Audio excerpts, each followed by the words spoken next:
Never struggle financially again. Are you tired of the never-ending cycle of financial stress? Living paycheck to paycheck, drowning in debt, and unable to save for your future can be overwhelming. Shocking statistics reveal that as of 2017, 78% of American employees, including those earning well above minimum wage, reported scraping by from one paycheck to the next.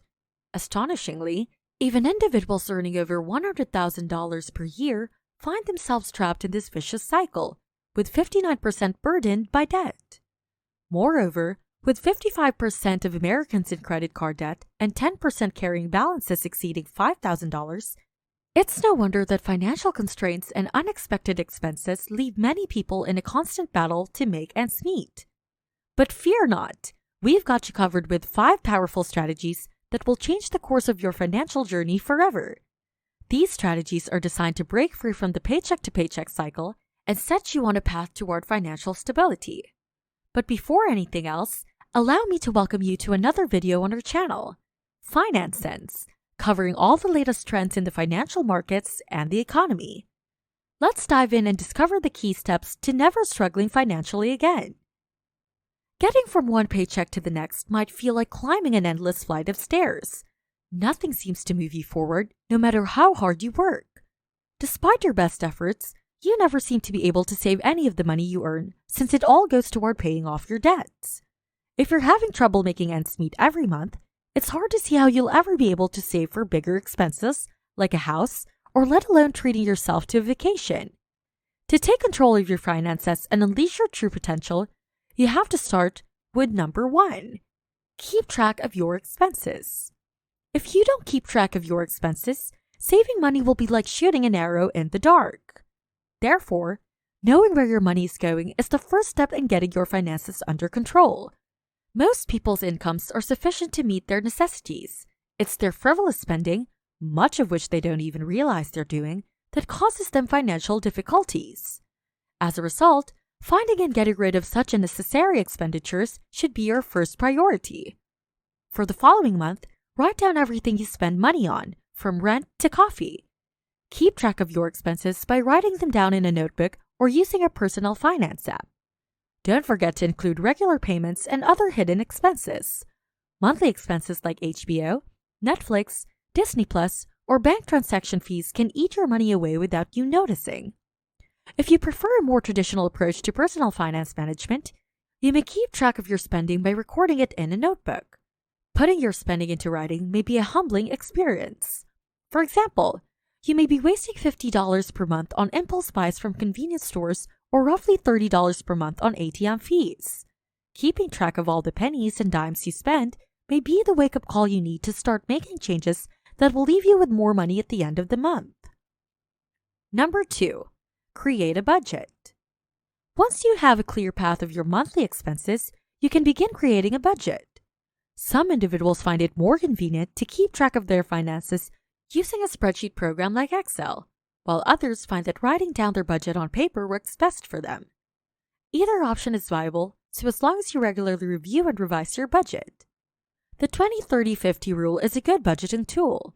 Following this budgeting strategy entails allocating 50% of monthly earnings to necessities, including housing, transportation, and food. The following 30% is allocated to fun activities, such as eating out and going to the movies. The remaining 20% should be placed directly into savings account. The 80-20 rule is another useful budgeting tool. 80% of your monthly income is used to cover basic living costs, while the remaining 20% goes into savings. That's how easy it is. If you want to avoid sacrificing your monthly savings when major bills like property taxes or gym membership are due, it's important to factor these yearly costs in while creating your budget. Number 3. Reduce your spending. Now that you have a budget in place, you should maximize your savings potential. You may have plans to set aside 20% of your paycheck each month, but what if you could put away even more? If you want to save more money, you'll need to find some places to make cuts. Your budget consists mainly of 2 categories of expenses: fixed costs and variable costs. Rent and car payments are examples of fixed expenses. For instance, gas and food are recurring monthly expenses that might be classified as flexible. You should take a close look at both of these costs to maximize your savings. Flexible expenses are frequently easier to decrease since they don't require big lifestyle adjustments. While variable expenses can be reduced, saving more by focusing on fixed expenses is typically possible. If you're trying to save money, changing apartments to one that's $300 cheaper a month is a lot better strategy than giving up coffee for a month. You should complement your hard work of finding opportunities to save money in your daily life with a mental change towards saving. Your new mantra should be, "Do I really need it?" before making any purchases. The stranger test is a useful activity to perform before making any major purchases. The trick is to imagine a complete stranger every time you consider making a purchase. They hold the cash equivalent of what you wish to buy in one hand and the item itself in the other. Which one sounds better to you? I think most people would rather have the money. Consistently choosing cash over the item will strengthen your resolve to avoid unnecessary purchases and put more savings in your pocket. Number 4. Find ways to increase your revenue. Increasing one's savings is often as simple as making a few cuts in one's spending habits. When money is tight, it might be challenging to find more savings. In this situation, increasing one's income is preferable to increasing one's savings. The two primary methods to achieve this are to increase your pay at work or look for additional sources of revenue. At first glance, it might not be clear how you can make more money at your job. After all, you can control how much money your boss pays you. However, if you look closely, you'll discover that there are several ways to increase your income. If your job permits, you may volunteer to work longer hours. In addition, you may show your superiors how valuable you are to the company and convince them that you should be compensated more for your efforts. Similarly, you might hunt for higher paying positions within and outside your company. Now, it's likely that you don't believe any of these strategies can help you boost your revenue. The next step is to look for opportunities to increase your revenue from other sources. Having a second job is a great way to complement your regular 9-to-5 income. While it's difficult to juggle two jobs, doing so for a short period of time might help you pay down debt or build up an emergency fund. Another excellent alternative is to create your own side business. Why not be your own boss and earn some extra money instead of listening to your boss for 8 hours a day?